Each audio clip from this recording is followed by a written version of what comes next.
Hi everyone, it's Natalie here. Going super old school. Sorry, pardon the shift there. Yeah, I don't really feel like being on camera today. I'll be honest. I really do not. I'm not feeling the camera. I won't delve deeply into this. I'll just say I had some recent deaths in the family. My godmother, who I've been looking after for the last year, finally passed away a couple weeks ago, and we just had her funeral, and not today, obviously, but the last couple days, because I don't know when I'll upload this, hopefully soon. But yeah, I'm just kind of out of it, and yeah, just that's kind of where I am. So I don't really feel like being on camera right now. Yep, that's kind of where I am. But I did want to come on and just kind of talk through a bit some video I've been meaning to make for months. I wanted to make it at the end of last year, and it didn't happen then because the whole death process had started. The like, we're gonna need, we were in the hospital, out of the hospital, etc. And basically those, anyone who's been through that, when that happens with a family member or loved one, it really takes over your whole life when you're the responsible party. So there's really not much space for anything else besides functioning. And yeah, so it was just a lot. So yeah, anyway, I just thought, well, I have some time now, and I kind of feel like I want to do one now, so why not? I may as well do one now. So I think what I'm going to do is probably do this in bits and pieces, fits and starts, because that's kind of where I am. And I think it's probably not a big deal if that's the case. So I want to talk through the, that's Marty in the background talking to the birds outside. I want to talk through the decks that I actually used last year, as well as the decks that the new decks that came into my collection. So some of the decks that I really became attached to and used like insane amounts last year are ones that were new to me, and came in this year, or in 23. And then some of them were decks that had come in just before then, etc., and became decks that I used all year long, or that I really have not had a chance to use. So there's like a combo there. So the first one that I'll talk about, I'm gonna go to like the two decks that were like the two tarot decks all year long that I used. They were like the top two. Like forever decks I will never cut loose of, that I absolutely loved the most. 100%. All right. The first one is not going to surprise anybody. It is, of course, it's the Siddhartha Tarot. Yeah. Yeah, nobody's shocked about this. Nobody's shocked about this because I started a series which, again, like the Marielle, I intend to finish at some point. Life has to kind of calm itself down a little bit so that I have that space, like there's only one Natalie to go around. And I seem to be needed in so many places and spaces right now. So, you know how it is. And I'm not a mom, so I just don't have the practice, and I'm not good at it like a lot of moms are. Yeah. And I think too, if you're like a hardcore practitioner, that has to be my priority. So the first thing I'm going to let slide is going to be something besides my meditation practice, right? So speaking of that, this has been just a total godsend. This is a deck that I worked with intensively last year, when I stepped back from it in order to use other decks. I have done nothing but miss it and pine after it the whole time. It absolutely is just, it scratches an itch it scratches the biggest itch. What can I say? I mean, for me personally, because it does relate to my practice. Yeah. And so because of this deck, you know, yeah, God, it's so good. The decks that I paired with it also became the ones that became really in many ways the most important as well. Again, another one of these, I know I made a video last year about this, and so it's out there. It's out there somewhere. I just haven't uploaded it yet. But one of the decks that I worked with intensively with this one was the Tantric Dakini Oracle, which is a hardcore forever deck. Probably my number one Oracle deck, no doubt. Like for 2 years going now, at least. It's just better than any other one I have. In the sense that it talks to me and speaks to me using a language that I get and I understand. It makes sense to me. I understand the correlations and correspondences that are in here. And it just touches something very deeply so that, you know, when I use it, when I'm looking for help or advice, I'm frequently in awe of the advice given, I guess. That's the best way to put it. Yeah. At some point, I'd love to do some reviews of these decks because, you know, I think it's totally worth doing on so many levels. Like I got this one. Oh, I see some friends in here. I got this one at one point last summer when it was really critical, and you know the Sri Yantra that's featured here in this image became so important, so important. I don't even know how to verbalize what the impact it had, and I ended up getting one. I haven't had one of these for years. I had one probably when I was in high school or college, probably college. And I had it up over a door in copper, etched in copper.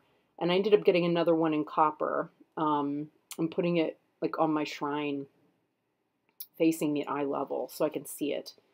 And then oh yes, I had, so doing the feeding your demons and should work all of last year too was really profound. And there was a point in time where I had an ally that came through and gave me, you know, when we did a journey together, the ally gave me a key. And then I sat up later to do a tarot reading, and this was the card that came through. It was the first one.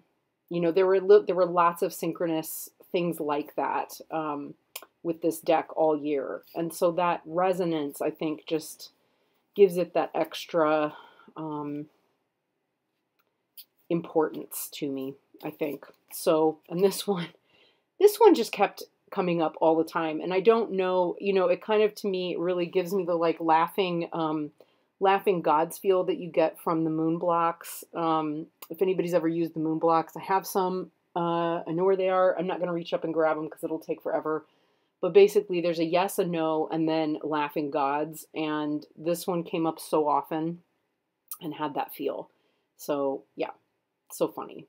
I can't tell you the number of times this one came up last year. Really, really funny. So maybe also because I have a funny laugh. I don't know, but it was a lot. So these two together, I use them together even though visually they're not similar. They have a similar feel and a similar kind of truth to them. And then I paired them, or you know, tripled them or whatever with the Buddha Wisdom Shakti Power Deck. I have 2 copies of this. One I use as an altar or shrine deck, and the other one I actually work with. The longer I've had it, the more I really need to go back and amend my review of the deck. It's just so exquisite. Yeah, this, you know, I would pull, you know, 3 cards from this deck, maybe 1 or 2 cards from this one and 1 from this one. And then it would just, I mean, just usually blew my mind because they were all coming to the same conclusion. They were basically calibrating one another and giving me the same messages. which is beautiful. Sorry about all the noise. I don't know what my neighbor's doing over there. Yeah, such a beautiful deck. I mean, just, so good. So, so good. And comforting. You know, when you practice in a particular tradition, and I've heard so many people echo this, you know, when a lot of people are pagan practitioners and following the Wheel of the Year. And so the decks that follow the Wheel of the Year, I think for all of you who practice that, it's going to feel remarkable and impactful in a way that I think it just doesn't to me, right? Similarly, you know, because this is an image that I work with every time I practice Chud,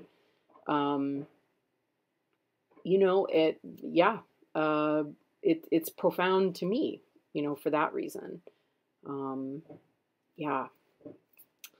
So anyway, that's been a big one. That's been a big one. And this is an image I've had on my on my cell phone for months and months and months. Do we lose the light here?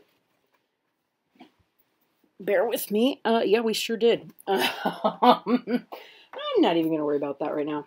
Okay, yeah, the Kali Trauma Nagmo, or Nakmo, I've been corrected so many times about that. I got to get it right. But yes, she's just wonderful. I love her. And so she's on again, I work with her a lot, so I have her on my cell phone. So, yeah, these three all worked so beautifully together, and I love them. I would count the Oracle decks among my top decks of the year. This is one I wrap up. There's, you know, the box is not very good, and it's put away. So those just go to the side. And where's my box for this one? Yeah. So this, you know, in terms of top tarot deck, this one, the Siddhartha Tarot, is a #1,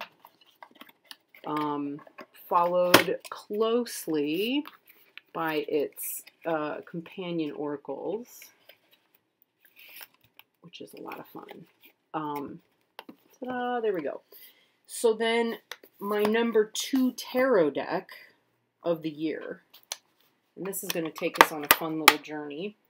I'm keeping it in this, which is from the Hieronymus Bosch deck, as is the cloth I'm wrapping it with, because the box is too big to put in my purse, and I don't want to damage the cards in my purse. Isn't this cloth beautiful? It's almost too busy.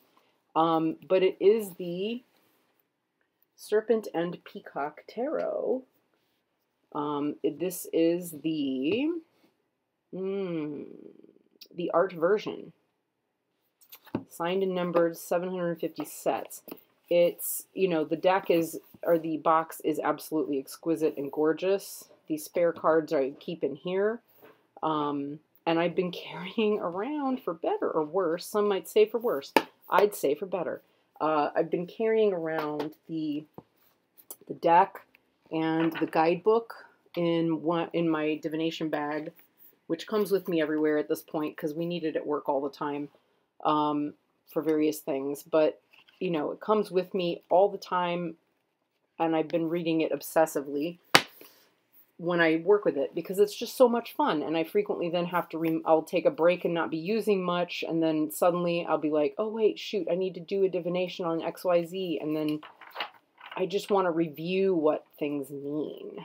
I've had grief brain and, you know, the kind of brain that you get when you're overwhelmed with responsibility of late. And so I'll learn tons and tons of really amazing things about tarot or about a deck, only to forget it very quickly because my brain just can't seem to retain it at the moment very easily or for very long without constant repetition. And there's just seems to be so much stuff competing for my attention of late, so it just makes it harder. But I've heard some very mixed reviews about this deck. I'm saying I carry it with me every day. Like, this is my #1 reading for other people deck. My #1 reading for Natalie deck is the Siddhartha Tarot. My #1 reading for other people deck is this one. I also, in terms of tarot, I also read for myself with this one, but this one's become a more of an all-purpose, but the issues other people have had with it, things like, some people are like, oh, the card stock, it's okay if, you know, because it's a great card stock. It's very thin for like a brushed, velvety, rose petally cardstock. It shuffles. Let's just shuffle it, shall we? Because it's just such a nice shuffle. It shuffles like a dream if you riffle, and with heavy use, we're not seeing a huge amount of loss of the gilding, right? So look at that. Is that not fabulous? That is fabulous. So that's how it shuffles that way. And as you can see, like most of my decks like this, right? If you can kind of break it in a little, it will then also overhand really beautifully, right? It becomes very slippy slidey, but it's kind of retains a certain amount of grip to it so that if you're working with it, it's not going to slide and fall off. Not like a linen stock, right? Which I also happen to like. So I'm loving the card stock. I cannot believe how hardy and like unbreakable this feels. It's amazing. And another critique has been like, it's uneven in the sense that like some of the imagery, like you can see with the coins, for example, which have been cut pasted in here. It's all the same coin. It's very sharp. It's from a 3D item. And then you get sometimes like the pieces behind it or whatever are like a little bit blurry. Probably because the original images are not very high quality. So like in this one, where things have been cut pasted over the top to give us the 7 of Cups, you can really tell that it's been cut pasted, it's uneven, etc. It's imperfect. I have no issue with that. I know that some people really don't like that. They feel like that's somehow a problem. For me, this is not an issue. I don't know. I understand maybe why for some people it could be. It is simply not for me. Like that, the contrast is not an issue. I also love that the titles on the cards came from the Centennial Rider-Waite Smith, or Smith-Waite, which somehow gives it a certain, I don't know what, je ne sais quoi. I just love it. I love it. I love everything about it. So it has really worked beautifully. I mean, like this has clearly been pasted on here, as a collage item, as well as the wings. Is it done perfectly or beautifully or whatever? No. But notice too, neither is medieval art, guys. Like, neither is not medieval art is just a big cluster. It's a big cluster. It is just not it's not refined. Get into the Renaissance, it changes, right? But in the medieval period, it's really pretty rough. It's not realistic. So there's issues with perspective. There's issues with all sorts. So oh, did you see what I did there? And I've done that too, right? That those two happen to be together. Some of them I felt like I wanted both the 5 of Cups and the other 5 of Cups, because to me those are very different meanings. And it adds to the discernment. There are other situations where there were different, 2 different ones. I think I have both magicians in here. I only have one of the moons. I didn't feel a need to have more than one. Yeah, so anyway, I love it. It's a great deck. You can tell I'm excited about it. I want to talk about it a lot. One of the decks that I used with it, alongside it heavily, was my 1930 Tarot de Marseille, which is really a facsimile-ish, supposed facsimile it's been recolored. It totally has been recolored. Of the 1930 Grumeau tarot. Yeah, I think probably, yeah, it just has. It just has been recolored. I love this deck so much. So at the end of last year, from October onward, I, like a large portion of the tarot community, I think, or large enough, started to do the Mindful Tarot. Now I cannot remember the name of the challenge. Wow, that's shocking. Grief Brain does that. It just does that to you. But anyway, you start with the Pentacles, the Ace of Pentacles. You work your way through to through all of the suits, you know, Ace through to 10, and then the ending with the World at the very end at New Year's Eve. I did not make it all the way through that challenge. When I started with my other practice, it became too much. I could not keep up with it. What I chose this deck as the target deck, and I chose this deck as the side piece deck to calibrate with, because I was looking to recalibrate my understanding of the TDM, which I've been working on. While I was doing the challenge, and I think I got through a couple of suits, it was working really well. I loved it. I had compiled a huge amount of information. It really essentially got me into knowing, learning, understanding, and feeling really fluent and comfortable with both of these decks, which of course, and with tarot in general, which of course is what it is intended to do, as well as to anchor it in your daily life. Unfortunately, yeah, when I took on the new practice in November, it was hard to keep up with, because and so it became very sporadic, and then eventually I couldn't at all, because I couldn't keep up with all of the things at the end of the year. It all just became way too much, and increasingly so all the way through. So at any rate, that said, it really was exciting. It kind of made me want to learn more about TDM. Very excited about that in general. And in fact, I spent a large chunk, so I can segue here. See what I'm doing there? I can segue into talking about that kind of part of my journey. One of the first decks I got this year, or last year rather, in 2023, was the Spanish Tarot from Fournier, or Fournier, depending on how you like to say it. And as you can see, this tuck box took some hits, because I carried it with me every day for quite a while. It was in my bag with me, not just my divination bag, but also sometimes my handbag.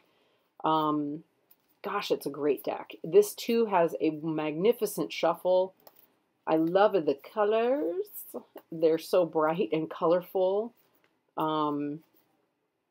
Yeah, I'm trying to remember when I got this. I want to say like maybe March or April last year. I had a gift certificate, or a couple of gift certificates. So I got like 4 decks at the same time. 3 Fournier decks and 1 kitty cat deck, which will come up at some point. But this one, gosh, it's so much fun. Yeah, this one just stayed with me, because I was just, again, enjoying working with, kind of hankering for a return to working with TDM. And so, yeah, this one was, gosh, this is the most gormless looking human being on the planet, for which I would say the term gormless was probably that facial expression. It's just so much. Oh my God.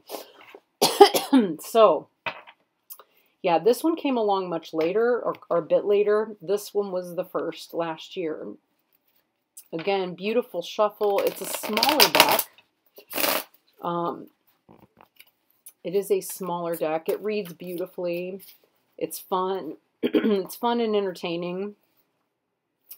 Yeah, I do love it. So this one I worked with quite a bit. And then, where is she? There she is. This one I also worked with again. I had gotten this one years ago, years and years ago, Tarot de Maria Celia, which you can still get on, what's the U.S. Games? U.S. Games publishes it. So I believe the author or the artist is Filipino, and the deck has a beautiful character to it. It is cheeky. It is, I would say, and I edged it with a something because I thought it was so perfect. So it doesn't come edged. That's something I added to it years ago when I first got it. I love how tiny it is. First and foremost, I should put the lid with the box. It comes in a tin, which keeps it in perfect condition. So this really is the one that goes in the purse now. It is the best reader. Honestly, like I would sit and watch television last year a lot. And while we were sitting watching a movie or watching TV, you know, I would be shuffling and then I would like do an open reading of whatever it was that we were watching to get a read on the plot. Where's the plot going to go next? It was just spot on every time. I don't know what else to tell you. It has, I don't know, it has a level of accuracy and aliveness to it, I guess, that other TDMs don't for me. I don't know why, but it does. And it really, yeah, I don't know what else to say. It just does. It just does. Love it. Love it so much. Read with it regularly. I've never once considered like rehoming this one, even when I wasn't using it for a long time, because it's just so good. It just reads so well. Yeah. So yeah, that was in the rotation for quite a while. There's another one that I have that I just realized is probably still in the living room. I'm not going to go grab it. Well, I may do a TDM video at some point anyway. That's probably something to do, but it's, yeah, that's how I kind of reacquainted and I guess, got myself comfortable again. Oh, yeah, the Trionfi, of course. It's how I kind of got myself back into doing that more. Now, this is a funny thing to me. You can tell that this is one that I use because these are the oracle cards that come with the Trionfi. I don't use them. You can tell because this is perfect dark purple, and this clearly has been shuffled and messed with a lot. It's just Sharpie. There's the purple Sharpie. So anyway, I could always touch it up. Yeah, I worked a lot last year as well with the Trionfi de la Luna and was again like reminded of just how much I love it. So much. I had a thirst trap moment last year. I don't know when, probably like September through December, and it's still going on actually, honestly, where I was obsessed with the Jacques Viville tarot, which I don't have. I don't have a copy. And wanting so badly to read with that, I feel like, and I know that I'm not alone in this, but that a lot of the historical decks read very differently from one another. So we can say, oh yeah, it's just a quote TDM and they all read the same. They really don't. And you can see clearly when you're, just like no Rider Waite so-called clone, they're not really clones, I don't feel, because they're not depicting an identical, the artwork is not identical or a redrawn, as in drawing the same imagery, redrawing the same imagery in a different artist's hand, right? Which is what we see with a lot of historical decks, right? They're very similar, but they're not the same.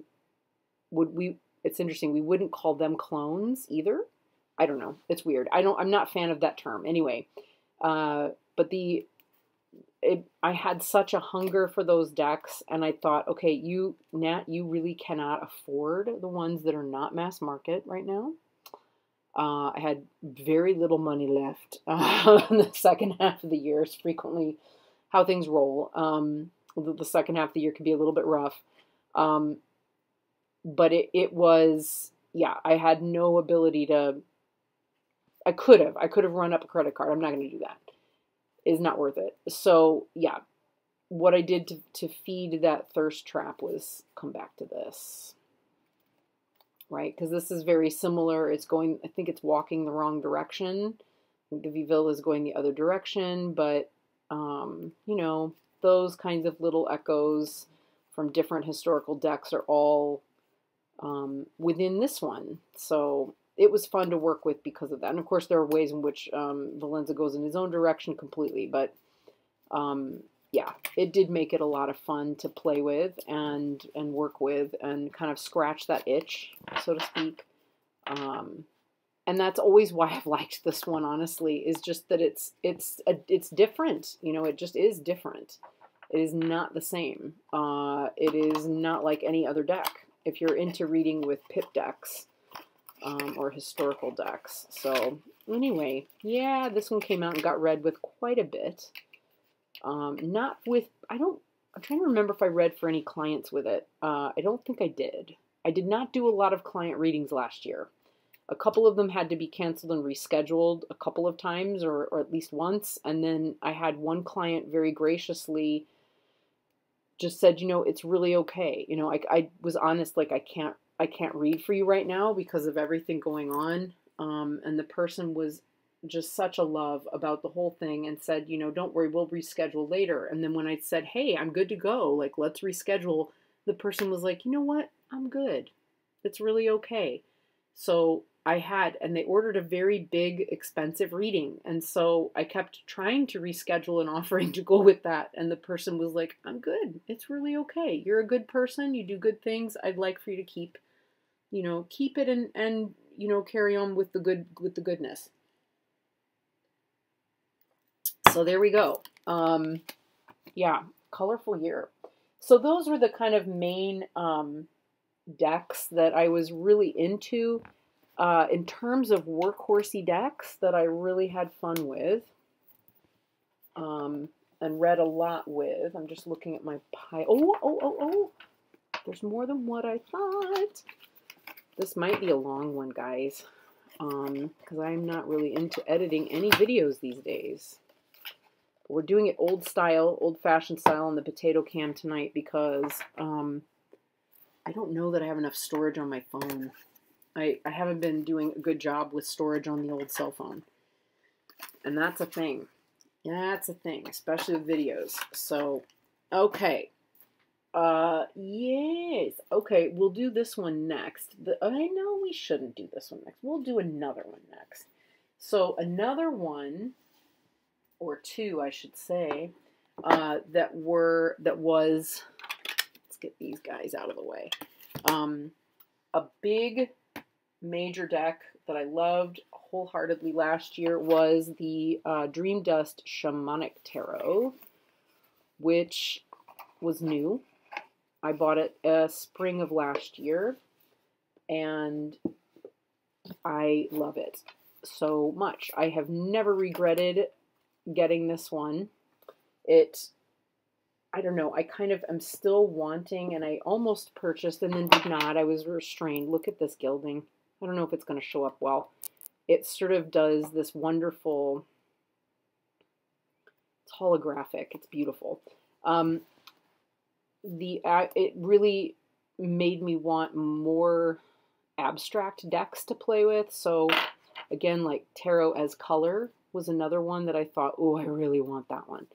Oh God, it smells so good. Oh, I can smell it from here.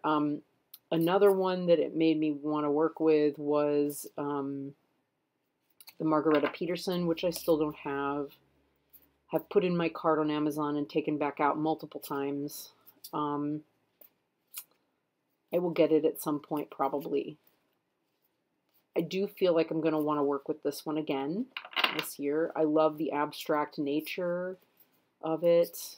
Oh, I just love it. It is a huge deck. I mean, it is massive. Just to give you some sense, you know, this, I don't know how this compares with an RWS, but this is the Serpent and Peacock. So, right, like, it's major huge. And here is the Spanish Tarot, which I've already packed up in a way. Which is even, you know, it's a Fournier, so it's a smaller deck. It's huge. This is a big boy. Big girl. It is utterly delightful. I can riffle shuffle it. I think I mostly don't. For obvious reasons. God, I love that one. You know, it just needs it. This one, I would say, if you're reading for yourself, this one is a fantastic deck because, you know, because of the language on the bottom, the color, the language, the availability for journaling and interpretation, you know, the Nine of Fire, which would be the Nine of Wands, right? Complexity, integrity, and delay. Inner wisdom helps you see, acknowledge the difficulty of your path, and take time to rest. That is a good, succinct message. So if you're just looking to get a quickie, you know, quick, succinct message for the day, this one is so good for that. If you're new to tarot and you're like, I don't know about these abstract decks, I kind of like them, but I don't know, this is a good one. Okay, I think I was shuffling, yes. So I am not a fan of this style of riffle, but I can do it. And sometimes it's necessary. So you can side shuffle it or corner shuffle it. I think I mostly just side shuffled. Yeah, did this one. I'm not great with that corner shuffle. There's some people who are so good. Ethany does a good one. She does a good corner shuffle. Like, I guess mine's not terrible. But then I can't bridge them, and I like to bridge. So anyway, oh, more C. Yeah, there's so much C going on right now. So many emotions. Yeah, it's so beautiful. And the one I read with it, which was a beautiful companion for this deck, and I really, really loved it as a companion, is the Death Doula Oracle. Really love this deck. So many Oracle decks are... And I probably should pull these out to work with again, really, right now. Doesn't that make sense? They're probably a good grief companion. God bless. Yeah, that's kind of where I am right now. Oh, here's the book. This I got last year, too. Oh, it smells good. These two with the abstract images were a really good pair. They had a nice conversation together. This deck, God, it's beautiful. I can't say enough about how beautifully produced it is. Like the matte feel on this one is just beyond. It's just beyond. God, that's a good one. I just love it. I do love it. I love the imaging or the imagery. You know, the messages in the guidebook are also excellent. The guidebook is really well done. Really, really well done. Personally, in my own practice, I always read the guidebook to keep myself kind of anchored when I'm doing a reading, but frequently I don't need it, you know.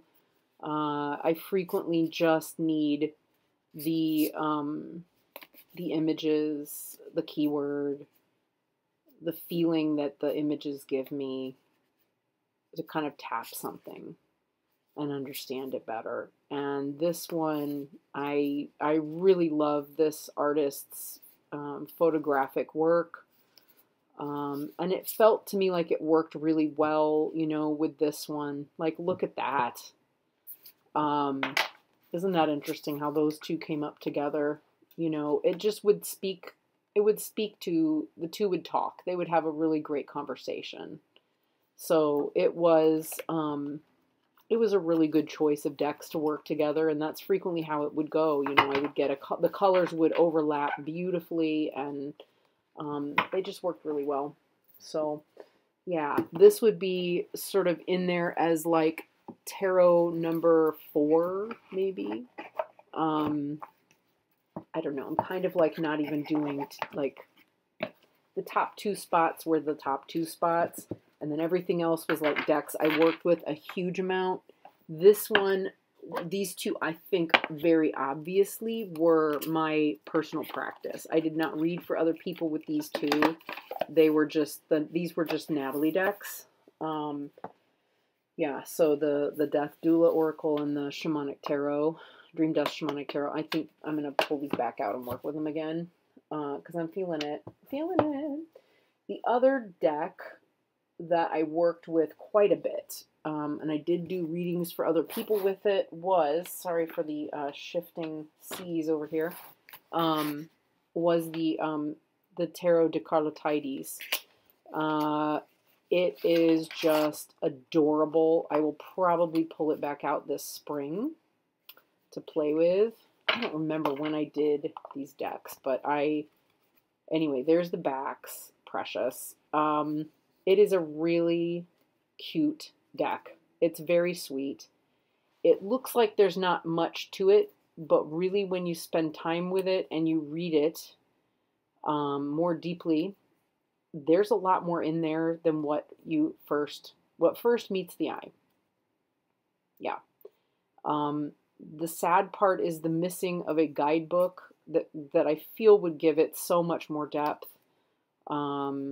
But you don't need it. You really don't. If you know the tarot well, you don't need so much, because all of the Fournier guidebooks are the same. They all give you the same, readings and definitions, but that's not. It doesn't always help, right?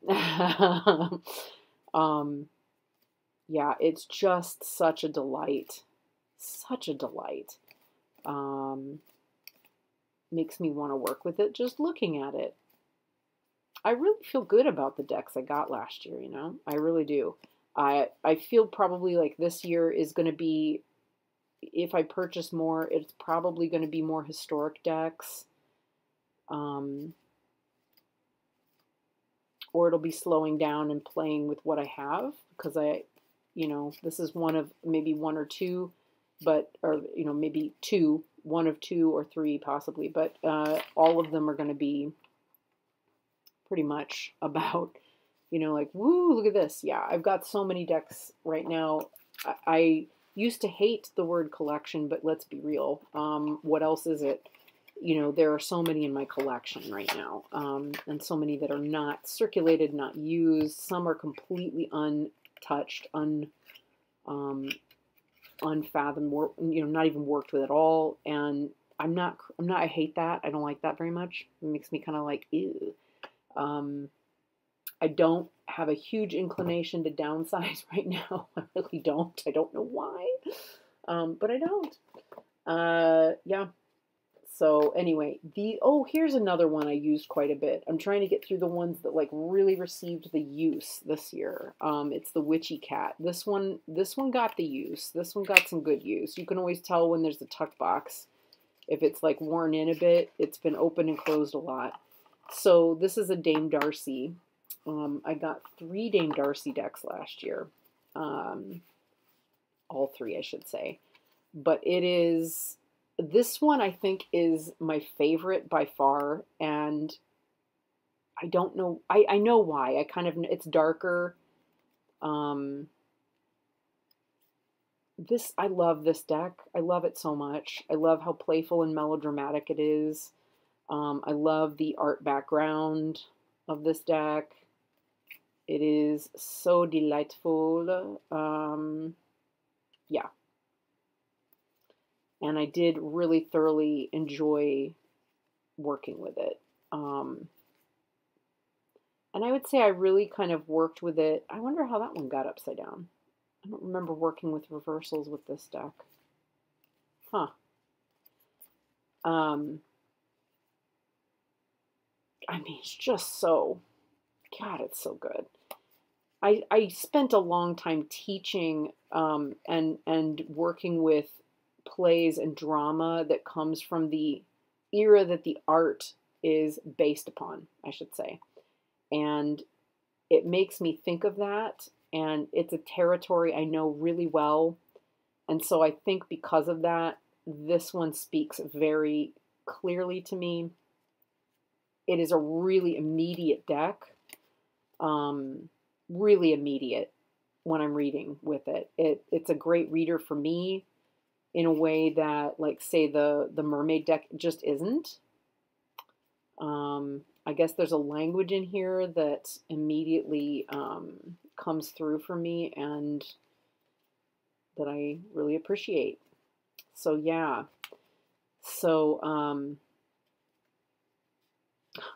I must have shuffled like one reading back into the deck upside down. That's what it looks like. Because I didn't work with this one with reversals. I did start working with reversals last year. Again, I used to do it, and then I quit doing it, and then I was like, maybe I should. And sometimes people will, you know, when I read in public, which I haven't done for a while, but when I have, they would like do one of those, you know, when they're getting ready to shuffle. And okay, if they're going to do it that way, fine, I'll go ahead and read it that way. I've never been into telling people like, no, don't do that. I mean, if I were new, when I was new, I would, I should say. It's been a long time since I've done that. You can totally tell that this is a Natalie Edge deck, by the way. Can you not see that? Not always the best. Yeah. It also, the paper did not, I don't know, the paper didn't take kindly to the Sharpie somehow. It like bled. So the Sharpie, depending on how hard I pressed it or whatever, it was, anyway.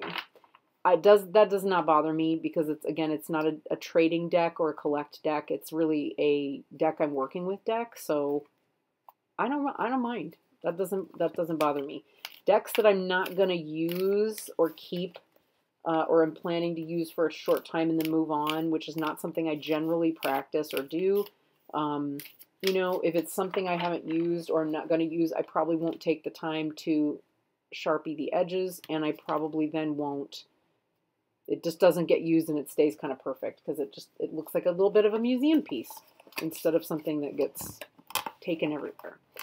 So anyway, this has a nice like rose petal. It has the rose petal finish on the box, which I thought was nice for a tuck box. Anyway, so there's that, and I've got several more that should come up and come out as like, hey, I got these last year, but I didn't use them as much, or didn't use them at all, or they came in right at the end of the year and have not had a chance to join the party yet.